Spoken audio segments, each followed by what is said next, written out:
Perancangan kewangan sebelum kahwin. Sebelum berkahwin, fikir dulu macam mana nak simpan untuk masa depan bersama.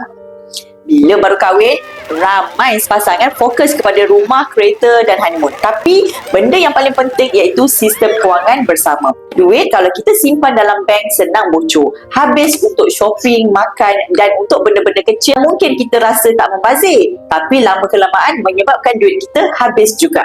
Tindakan bijak, anda setkan simpanan jangka pendek untuk dana kecemasan dan juga simpanan jangka masa panjang dalam bentuk emas. Contohnya, setiap bulan suami dan isteri simpan RM500 dalam bentuk emas dalam akaun Gap. Selepas 5 tahun dah jadi tabung keluarga bernilai puluhan ribu ringgit. Jika 500 disimpan dalam bank saja, dalam 5 tahun mungkin adalah simpanan RM30,000 tu. Tapi ingat, nilai 5 tahun takkan sama dengan nilai sekarang. Kalau pasangan baru kahwin, nak bahagia bukanlah sekadar cinta yang kita kena jaga. Tapi kita kena juga jaga kewangan yang kukuh.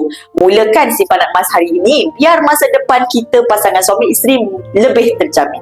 Bagi pasangan pengantin baru yang ingin mulakan, anda boleh isi borang bawah sign up. Nanti saya akan guide journey menabung emas di Public Gold. Why not? Mula belajar simpanan emas untuk pasangan yang baru kahwin. Nanti yang ada tabungan kukuh untuk keluarga anda juga.